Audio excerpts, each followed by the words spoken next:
Canales Comunitarios Regionales del Ecuador Asociados, SECREA, presenta Realidad Nacional. Amigos, qué gusto estar con ustedes como todas las semanas en el espacio de SECREA. En esta ocasión nos acompaña Leonardo Lazo, más conocido en la sociedad ecuatoriana como el Pipo Lazo, quien es consultor político, asesor de comunicación en varios temas políticos y campañas dentro y fuera del país, publicista, asesor de gobiernos locales, nacionales e internacionales, y tiene más de 25 años, como recalco, en experiencia de asesoramiento político. Mi estimado Pipo, qué gusto que nos acompañes en SECREA. Gracias, Roberto, un placer siempre y te agradezco mucho la invitación. Un gusto. Para tu criterio, ¿cuál es el manejo actual? ¿Cómo ves tú el manejo actual de la política en el país con el nuevo gobierno, con el gobierno de Lenín Moreno? ¿Cómo le ves? ¿Eso genera opciones de más diálogo, de menos insulto, puertas abiertas, puertas cerradas? ¿Cómo valoras tú eso? Creo que hay unos avances interesantes, resumiendo, ¿no? Unos avances interesantes en el manejo político. Se respira un clima de menos violencia, un clima de apertura. El presidente ha llamado al diálogo. Ayer se dio un hecho interesante que fue el caso de Martín Pallares, a quien se absolvió en la demanda del expresidente Correa. Es decir, hay un aire de mejoramiento en temas políticos. Lo que todavía es una interrogante es qué va a pasar con la economía y el tema fiscal, en donde el Ecuador tiene serios problemas, y creo que el presidente todavía no ha despejado las dudas y no hay un plan todavía, ¿no? Ahora, ¿qué tipo de comunicación crees tú, formato de comunicación debe manejar el nuevo gobierno con Lenín Moreno?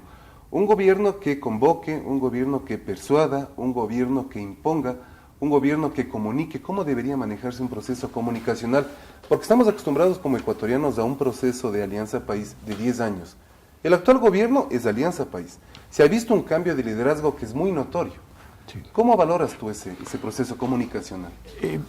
No es fácil el manejo comunicacional en el caso del presidente Moreno, porque, como tú dices bien, él también pertenece a Alianza País, que ha gobernado 10 años, y ahora la situación es que ya no hay suficiente dinero para cumplir ofertas de campaña, para hacer un gobierno exitoso, bien valorado a través de la inversión pública y de las ventajas que puede generar el entregar beneficios a diferentes ciudadanos, pero entonces ellos tratan o vendieron un poco la idea del cambio. Ahora, es difícil ser el cambio habiendo sido del mismo grupo.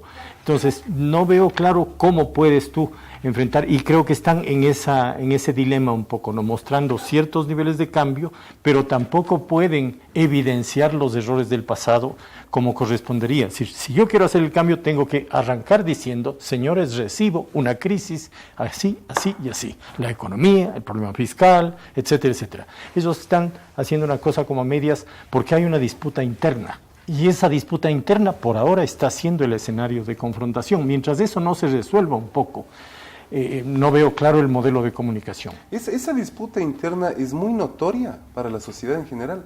¿O tratan como actual gobierno a la cabeza, Lenín Moreno, trata un poco de sobajar para que no sea muy público? Es decir, yo creo que siempre cuando uno habla de la sociedad en general hay como dos niveles, ¿no? Los niveles informados, los politizados, digamos, que son 20-30% de la población, y el resto de la población, ¿no? Estratos populares, jóvenes y gente a la que la política no le interesa, al menos que tenga incidencia en su vida cotidiana. Transporte, quiero mejor wifi o mejores servicios de salud. Entonces, entre los politizados, que es el grupo que tú tocas, creo que es evidente y la gente nota esa pugna interna. Y entonces la gente está expectante a ver cómo se resuelve. ¿Será que gana Moreno y implanta un estilo propio y puede moverse a generar un estilo de gobierno, o será un poco controlado y dominado por el grupo de Correa? Es un poco la pregunta que se hace un montón del sector informado. Ahora vemos en las últimas semanas, tal vez meses, el hecho de que ya no existen ataques a la prensa. Sí. Ya no existen los procesos un poco molestosos a ratos de las famosas sabatinas, en donde tenía ciertos momentos del expresidente donde atacaba a la prensa, sí, atacaba a los actores de la prensa, atacaba a los actores mediáticos. ¿Será que se dieron cuenta el actual gobernante y su equipo de que era un proceso politiquero, o tal vez fue un proceso racional de comunicación a la sociedad? Yo creo que son dos estilos, primero. O sea, ese estilo de autoritario y confrontador es propio de Correa. Y Lenin no es de ese estilo, él es un tipo de diálogo, un tipo más suave, de carácter, más abierto.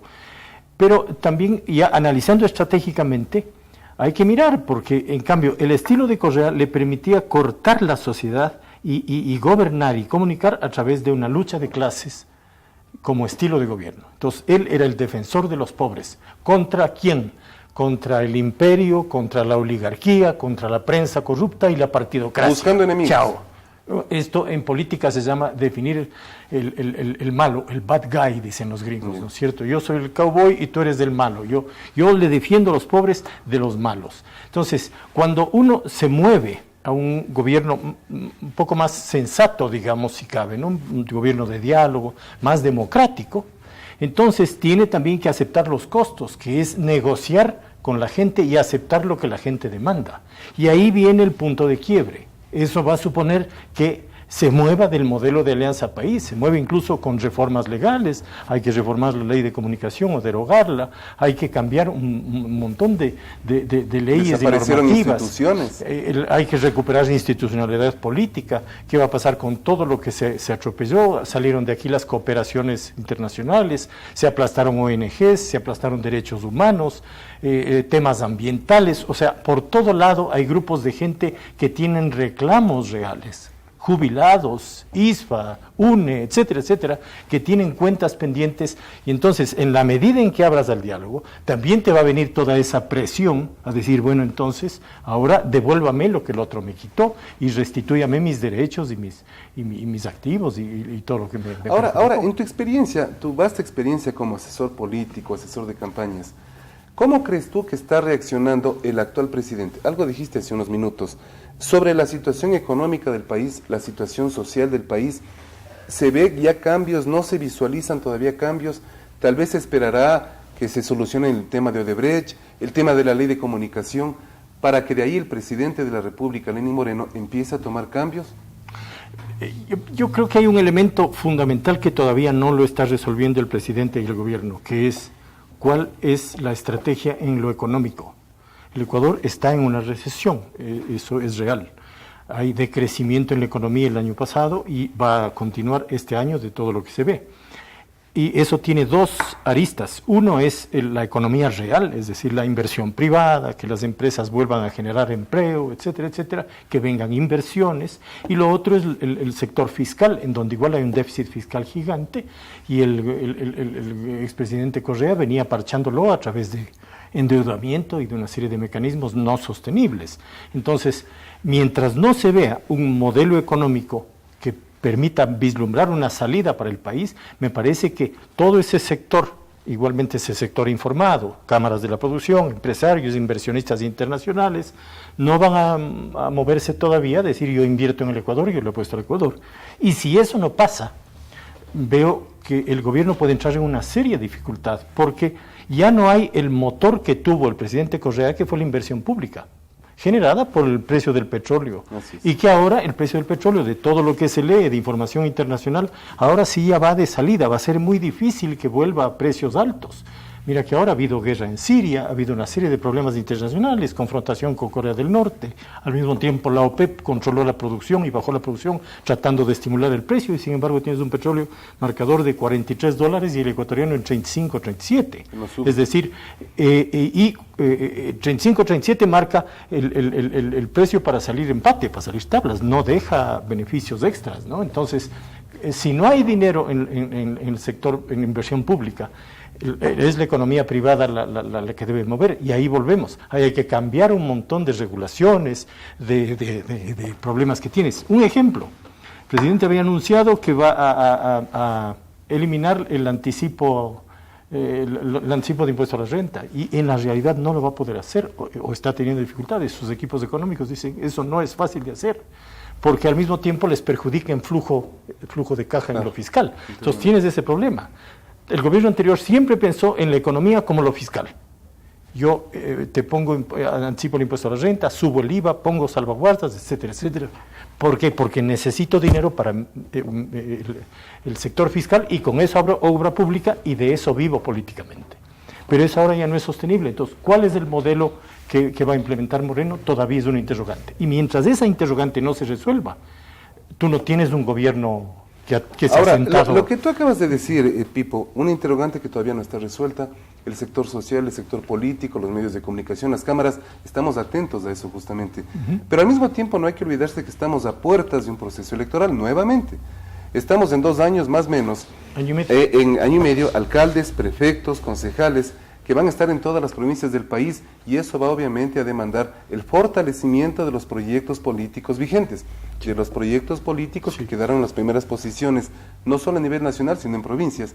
Entonces, ¿cómo analizas tú que es momento de lanzarse, es momento de interpretar estrategias, es momento de empezar a fortalecer cada uno de los proyectos políticos, y en el caso específico de Alianza País, bueno, los resultados de aquí a año y medio serán resultado del actual proceso político con la presencia de Moreno?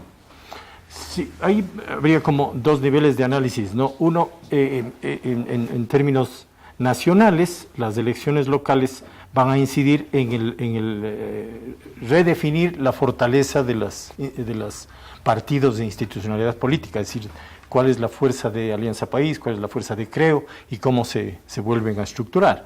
Eso va a ser una medición de fuerzas de alguna manera, ¿no? Eso viéndolo políticamente en términos nacionales. Bajando a lo local,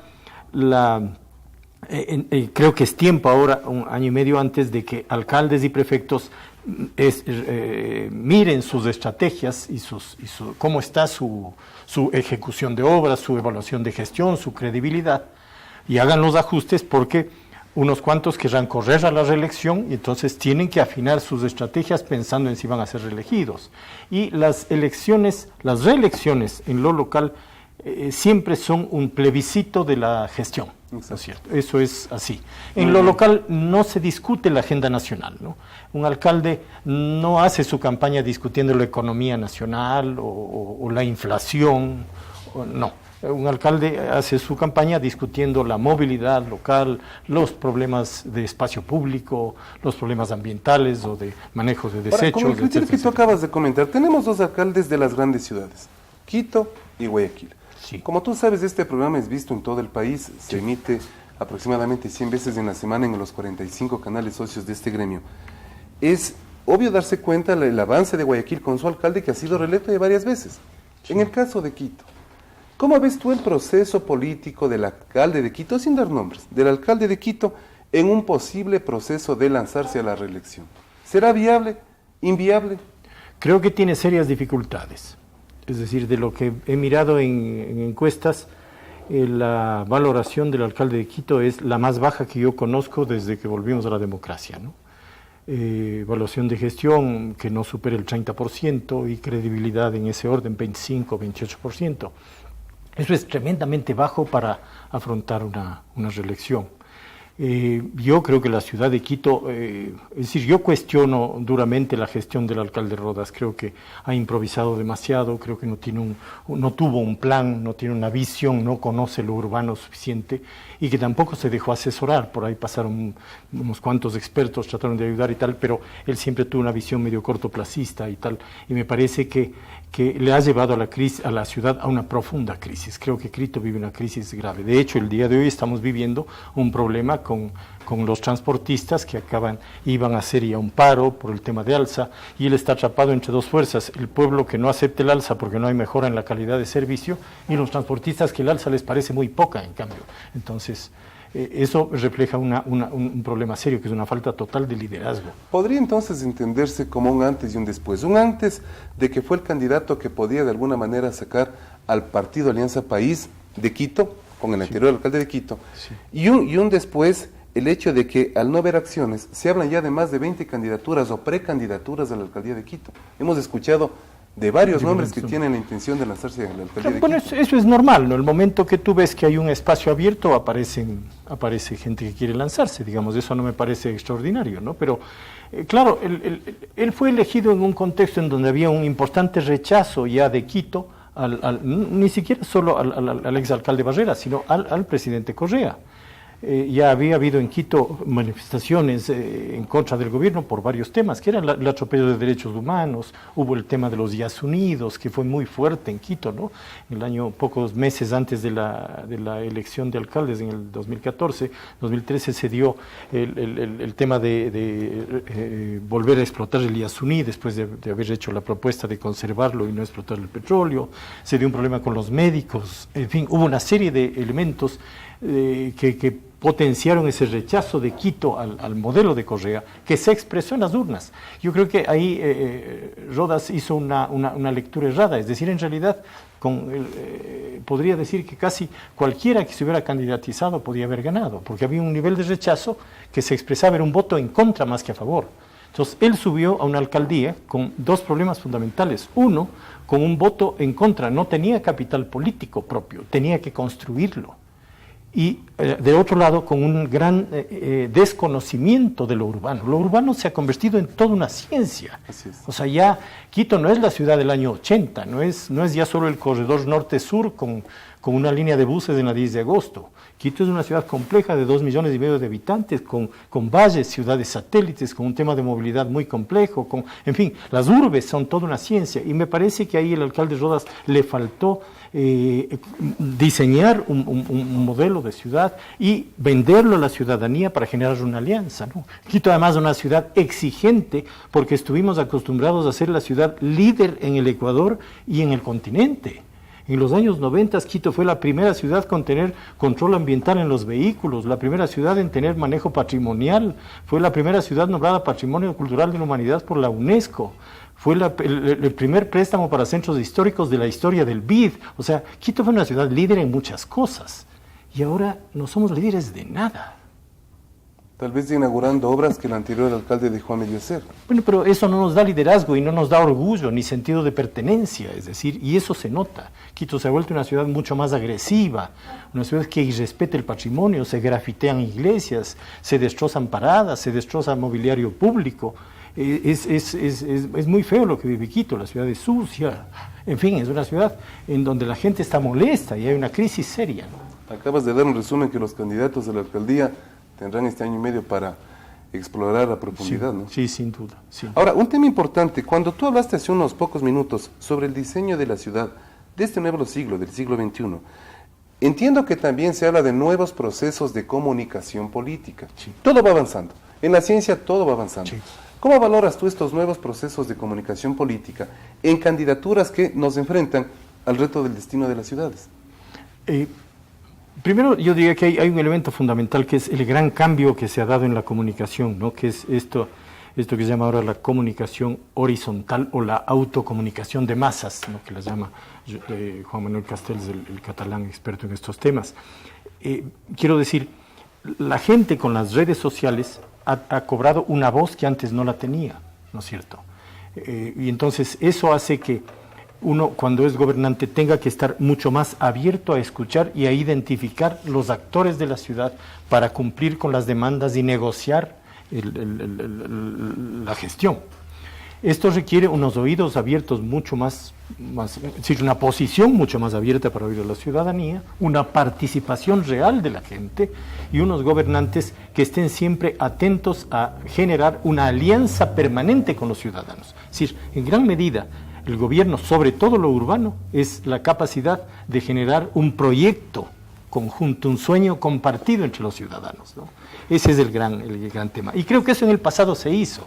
Creo que lo hizo el alcalde Paz, creo que lo hizo el alcalde Mawad, creo que lo hizo el alcalde Moncayo, cada uno tomando algunos elementos, ¿no? Unas metas, unos objetivos. Y creo que esto no lo supo hacer el alcalde Rodas de ninguna manera. Falta mucho entonces. Ahora, con tu criterio político y experiencia, ¿cómo valoras tú la apertura al diálogo que generó el presidente Lenín Moreno con el candidato Cerúño Ya, con el candidato o ex candidato Abdalá Bucaram?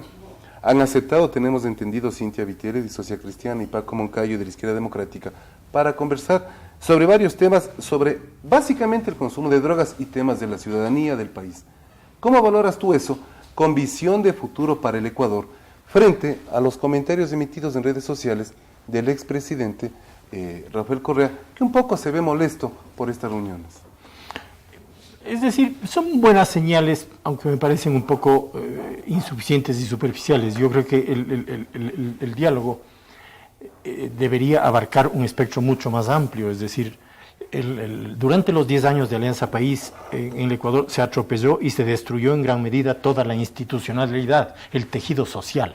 No se respetaban cámaras de la producción, gremios, ONGs, liderazgos sociales, todo eso se destruyó y realmente se crearon liderazgos alternativos con los cuales yo converso desde el gobierno. Esa era la realidad. Entonces, yo creo que es fundamental que el Ecuador reconstruya ese tejido social. Si nosotros no tenemos una alianza social, el Ecuador no va a salir jamás, ¿no es cierto? Y eso es fundamental. Entonces, no se trata, creo yo, de reunirme con Dalo o con el Partido Socialista. Hay que reunirse con las cámaras de la producción, hay que reunirse con los gremios, hay que reunirse con los liderazgos sociales. Con los medios, con para los tratar medios, la ley de comunicación, con los medios por de ejemplo. comunicación, directamente y además al más alto nivel. O sea, no es un tema de autoridades locales que se reúnan con algunos medios para ver qué proponen. Demen hablando. O sea, sino Demen preguntando. es el presidente de la República que dice, yo marco 4 prioridades. A ver, discutamos la economía, señores, y vengan empresarios, y vengan cooperaciones internacionales, y vengan gobiernos de fuera, y venga Unión Europea, venga. ¿Qué vamos a hacer para sacar al Ecuador adelante? ¿No es cierto? Y en lo social, vengan ONGs, vengan organizaciones sociales, y discutamos y hagamos una agenda. Si uno se abre al diálogo, es para construir una agenda conjunta, no es solo para tomarse fotos. Es hora de que se generen nuevos liderazgos en el Ecuador, liderazgos jóvenes. Vemos en la Asamblea señoritas o señoras jóvenes que están realmente cumpliendo su función de manera muy, muy clara, pero también habrán candidatos el día de mañana para alcaldes, para prefectos, para concejales. Es hora de liderazgo nuevo, en base a lo que tú acabas de mencionar, liderazgos alternativos. El Ecuador debe seguir caminando y no quedarnos pues en las anteriores estrategias políticas. Sin duda, es tiempo de un cambio generacional que exprese además esto que me preguntabas antes, que es este estilo de comunicación horizontal, ¿no es cierto? Hay un interesantísimo ejemplo en el mundo en este momento que es Emmanuel Macron, ¿no? el nuevo presidente de Francia. Es un muchacho de 39 años que llega a la presidencia, con una carrera primero en el sector financiero y luego fue ministro de Interior y ministro de Economía de Hollande.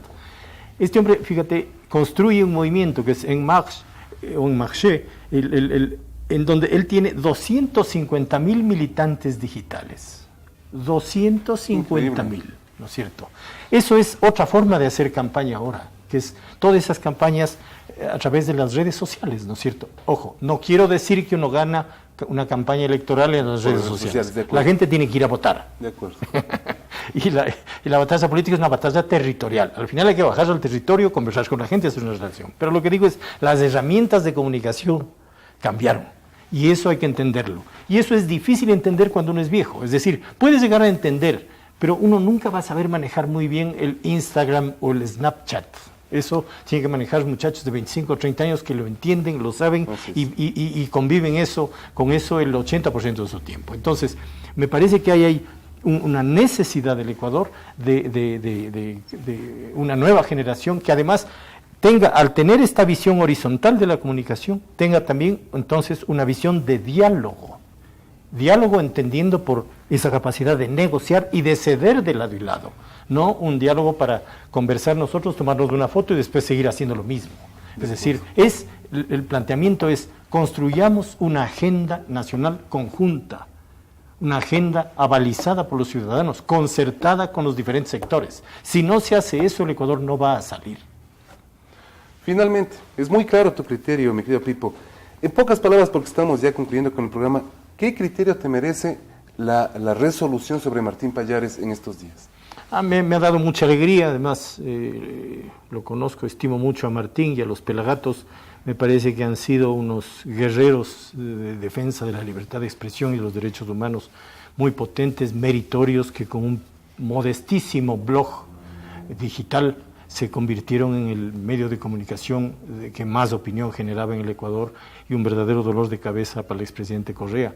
A mí me alegra que se haya dado este dictamen porque es una muestra de que ahí sí creo que debo valorar lo que está pasando en el nuevo escenario, que hay visos de respeto a la libertad de expresión, que es un elemento fundamental. A mí me parece que en democracia quizás el elemento más importante, porque no quitándole mérito a los otros, pero porque es el que expresa los otros derechos. Si uno pierde la capacidad de expresar los derechos de las gentes y de evidenciar la corrupción, el atropello de derechos humanos, la violencia, la delincuencia, entonces no hay forma de que la gente sepa y los cambios sociales se hacen imposibles y el autoritarismo reina.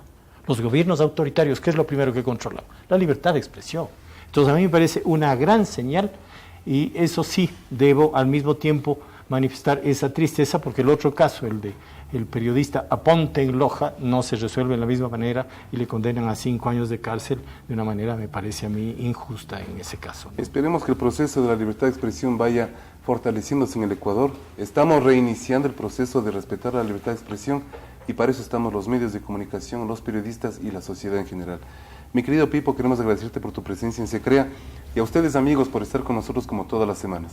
Muy gentil, un fuerte abrazo y a ustedes amigos, hasta la próxima semana. Gracias, Roberto.